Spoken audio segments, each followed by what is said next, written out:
Pernah nggak sih lo pas lagi ngelakuin sesuatu tiba-tiba kepikiran, dulu siapa yang bikin kayak gini? Dan mereka kepikiran apa ya? Kenapa barang ini bisa ada? Hal-hal remeh yang kita pakai tiap hari itu punya ceritanya sendiri. Selamat datang di awal mula bareng gua Biologi, di mana kita ngulik sejarah barang-barang kecil yang ternyata juga bisa nyelamatin. Coba lo lihat tangan lo sekarang kayak gini. Masih ada jam tangan di situ? Atau udah diganti sama notifikasi HP? Ya, sekarang kita bisa lihat waktu di mana-mana. Tapi dulu, satu-satunya cara buat tahu jam berapa itu cuman ke taman, ke gereja, atau cuman dengerin loncengnya. Ya, itu hal-hal yang sangat sulit gitu zaman dulu. Sampai akhirnya pada tahun 1510 di Nuremberg, Jerman, seorang tukang kunci bernama Peter Henlein bikin sesuatu yang belum pernah ada sebelumnya. Jam portable pertama di dunia. Bentuknya bulat, kayak telur. Nih, kalau mau lihat kayak gini. Makanya itu disebut Nuremberg Egg. Masih disimpan di kantong atau diikat di baju, tapi ini adalah titik mula waktu itu bisa dibawa kemana-mana. Singkat cerita, lompat ke akhir tahun 1800-an. Itu muncul masalah baru, di mana jam saku mulai terasa nggak praktis. Apalagi buat orang-orang yang ada di lapangan gitu, kayak tentara, penyelam, pembalap. Bayangin aja, lu lagi di tengah laut atau di tengah tembakan, dan lu harus buka saku cuma buat lihat waktu. Dan akhirnya, tahun 1880, perusahaan Swiss bernama Girard Perregaux nerima pesanan dari Angkatan Laut Jerman, di mana mereka butuh jam yang bisa dipakai di pergelangan tangan kayak gini. Mereka butuh jam yang kuat, anti getar, dan bisa tetap dibaca walaupun lagi diguncang ombak. Ya, waktu itu dibikinlah 2000 jam tangan militer. Dan ini jadi salah satu titik balik jam portable di masa itu.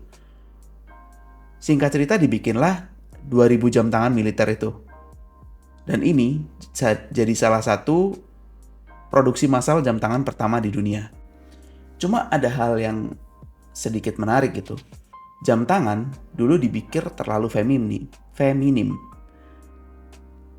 Karena menurut orang-orang zaman dahulu, laki-laki ya pakainya jam saku. Jam tangan itu buat perhiasan perempuan aja. Tapi karena saat itu di medan perang, kita nggak butuh stigma masyarakat. Yang kita butuh adalah gimana caranya supaya target kita buat lihat waktu itu bisa tercapai. Singkat cerita, setelah itu jam tangan itu berubah status. Dari yang dulu dipikir cuman feminim, sekarang adalah alat yang nyelamatin suatu negara. Dari alat bertempur, jadi simbol kontrol, profesionalisme serta gaya untuk zaman sekarang. Itulah kenapa sampai sekarang jam-jam kayak Rolex, Omega, Tag Heuer harganya bisa sampai selangit. Karena awalnya mereka dibuat bukan untuk gaya, tapi buat tentara, pilot, dan juga navigator ataupun penyelam juga. Mereka butuh hal-hal yang presisi. Mereka harus tahan guncangan, tahan tekanan laut, tahan perubahan suhu ekstrim, dan tetap akurat dalam hitungan detik. Jam kayak Rolex Submariner, Omega Speedmaster, itu semua lahir dari kebutuhan dunia militer dan eksplorasi. Ya bukan cuma brand aja, jadi mereka itu adalah alat perang gitu. Cuma sekarang diubah jadi luxury. Dan sekarang semuanya udah berubah ya. Sejak HP muncul, sekarang kita bisa lihat waktu di semua layar. Cuma anehnya karena kita bisa lihat waktu di semuanya, kita justru makin gak menghargai waktu. Jam tangan lalu beradaptasi, muncullah smartwatch, ngitung detak jantung, langkah kaki, sampai notifikasi mantan. Tapi satu hal yang gak berubah, mereka mengingetin sekarang adalah waktunya untuk melakukan sesuatu. Karena benda kecil di tangan lo cukup buat ngingetin lo kalau waktu tuh terus jalan dan mereka nggak nungguin siapa-siapa. Mungkin dulu Peter Hanlon cuma pengen bantu orang bawa waktu. Sekarang kita punya waktu di semua tempat, tapi justru makin ngerasa nggak punya waktu. Ini adalah awal mula barang kecil dengan cerita yang panjang. Dan alasan kenapa hidup nggak bisa ditunda.